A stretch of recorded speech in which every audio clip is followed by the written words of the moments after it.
Bom dia!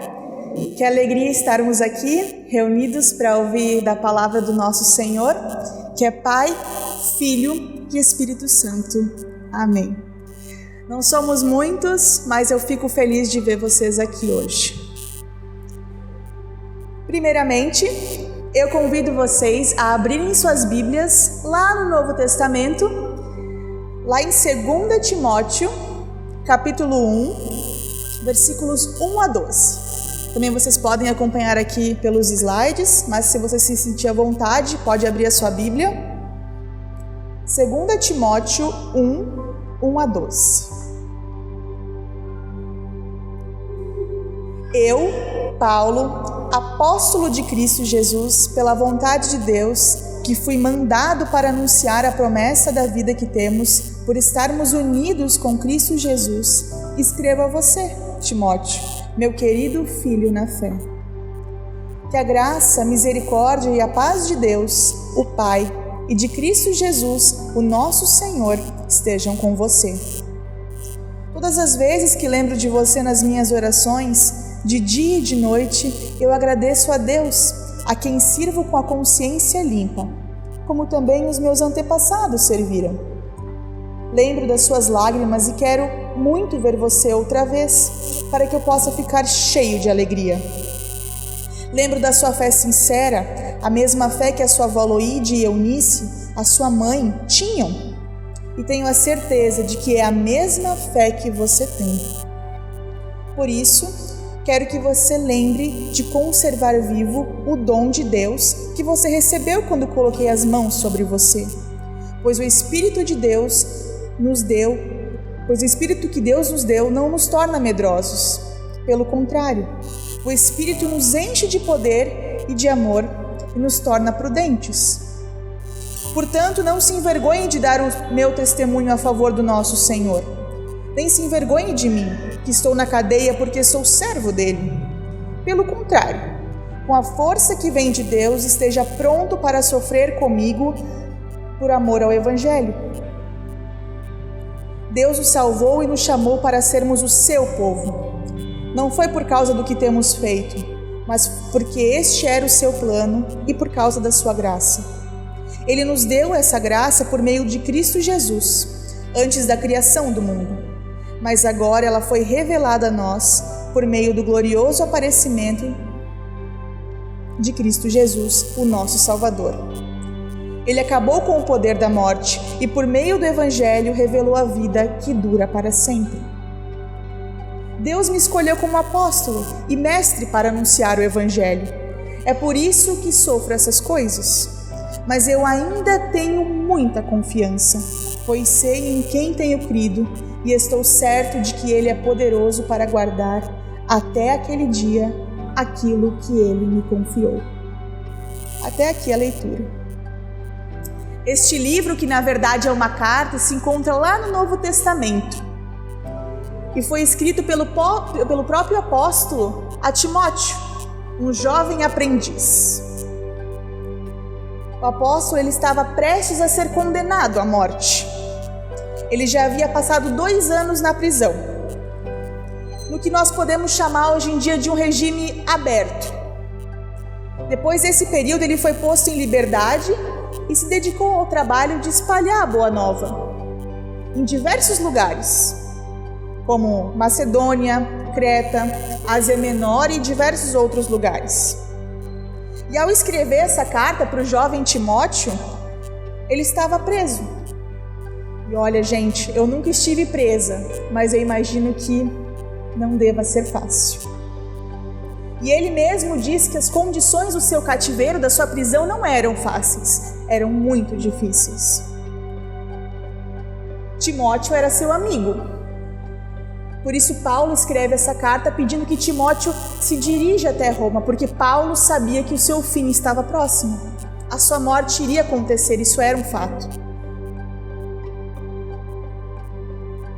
Este texto ele também contém uma certa profecia de que tempos difíceis estavam por vir. Nos versículos iniciais é possível perceber o carinho que Paulo tem com Timóteo. É quase um amor de pai e filho. Timóteo conhecia Paulo e Paulo conhecia Timóteo. Era uma amizade verdadeira.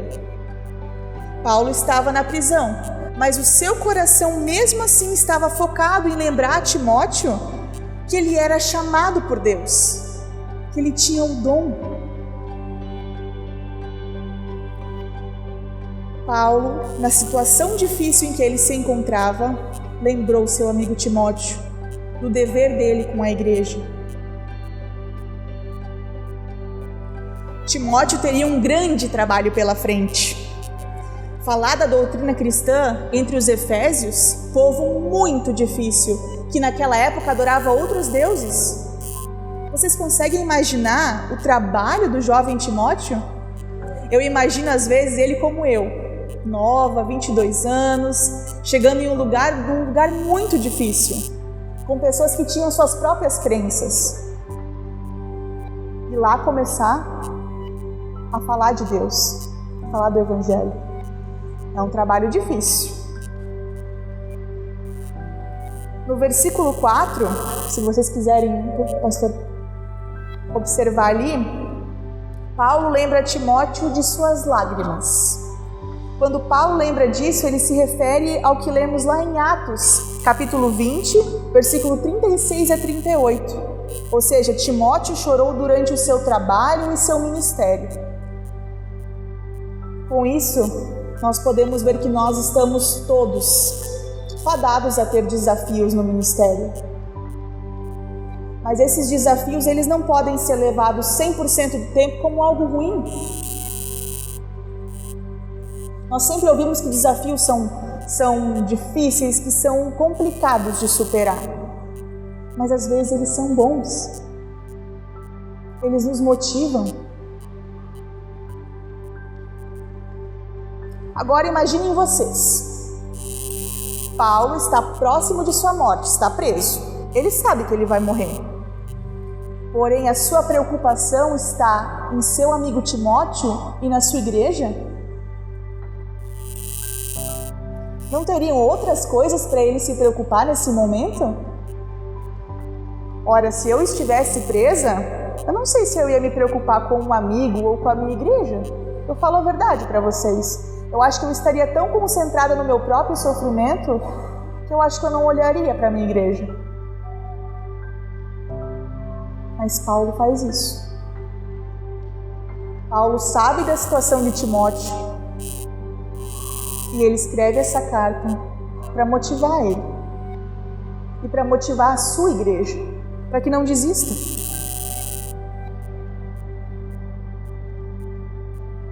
A sua prioridade era a fé e também a sua igreja. Ele tinha a sua fé e isso lhe bastava. Paulo tinha a sua fé e isso lhe bastava. Olhando para o texto, é possível observar a real intenção do apóstolo para com Timóteo. Paulo tenta ali de uma maneira mais delicada, como um amigo faria, falar assim: olha, não desiste, fica firme. Eu sei que tempos difíceis estão por vir, mas não desiste, fica firme. Você foi chamado, você tem o dom. Mas agora, de novo, eu gostaria que você se imaginasse na situação do jovem Timóteo. Ele possuía a sua fé, claro, mas assim como nós, às vezes, nós temos as nossas incertezas, as nossas inseguranças, os nossos medos. Isso é normal. Ainda mais, ele estava inseguro porque ele perderia seu amigo mais próximo. Paulo era o seu mentor, assim como eu tenho o meu mentor. Acho que se o Felipe fosse embora da comunidade agora, eu ia ficar muito perdida. Então eu me coloco muito no lugar de Timóteo. Eu quero que vocês façam o mesmo durante essa prédica. Se coloquem no lugar de Timóteo.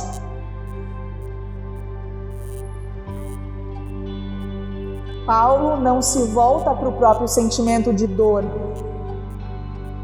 mas ele aponta para a cruz.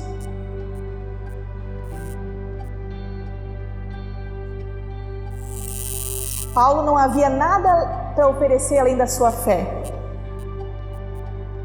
De semelhante modo, o apóstolo convida Timóteo a fazer o mesmo, a perseverar nessa fé. E fortificar também a igreja, a acreditar que o Senhor dos Senhores nunca faz nada em vão. Nunca. Mas então o apóstolo Paulo está falando isso só para os grandes líderes da igreja? Algo como os pastores e pastoras do nosso tempo, não é? Sinto lhe informar, mas não. Esse texto não é só para pastores e pastoras ou grandes líderes da igreja. Cada um de nós que está aqui hoje é o representante da fé em Cristo Jesus.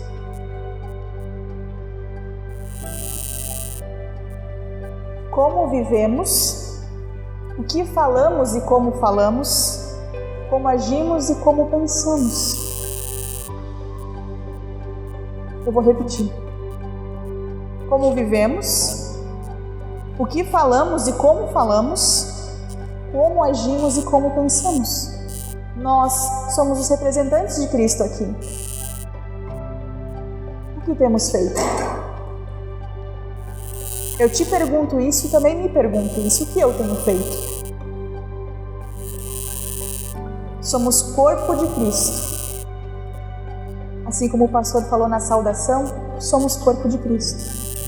Somos igreja. E obviamente cada um aqui com o seu dom, com o seu chamado. Mas nós somos primeiramente chamados a ser comunidade. Somos chamados a ser fiéis. Somos chamados a levantar a bandeira do Evangelho e nada mais que isso.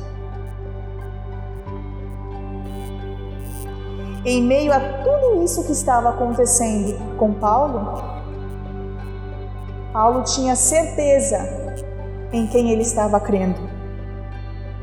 Ele sabia em quem confiar. Será que nós temos a mesma certeza que Paulo?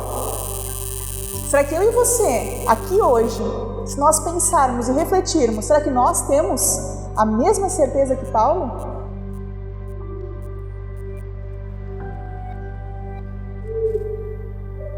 O versículo 12 do texto ali é muito importante e eu quero ler ele novamente com vocês.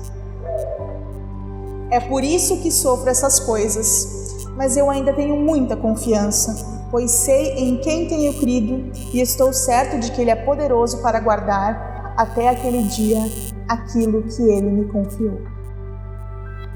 Por fim, o apóstolo deixa claro que a vida daqueles que creem não é fácil, não é um mar de rosas e não há nada de errado nisso. Mas as dificuldades, as adversidades, tanto na nossa vida pessoal como na igreja, não devem apagar isso. Quero lembrar vocês que nós não estamos na igreja por causa das pessoas, mas por causa de Cristo. Agora, pastor, vou pedir sua ajuda, tá? Ali na frente, por favor, com o presente. Eu não sei se vocês perceberam, óbvio que sim, né? Mas no início eu trouxe uma caixa aqui. Mas eu achei estranho que ninguém olhou diferente, ninguém veio aqui ver o que tinha dentro. Tava aqui na frente, podia vir. Podia vir, pastor. Às vezes, com a nossa fé, nós ficamos só assim, olhando, meio de longe, meio com medo, assim como Timóteo, um pouco inseguro. Mas aqui tem um presente. A fé é um presente. E esse presente é o mais importante de todos. A fé vem mediante ao ouvir da palavra, ao ler a palavra. A fé não vem pronta. Sinto lhe informar, mas não vem pronta. Ela está aqui. Ela está aqui. Não se esqueçam disso. Somos convidados a repensar na nossa vida de fé. Por isso, não se esqueça que somos os verdadeiros representantes do que realmente é ser igreja. Realmente não será fácil, mas se eu posso dar um último conselho, a fé é maravilhosa, a fé é linda e merece ser vivida.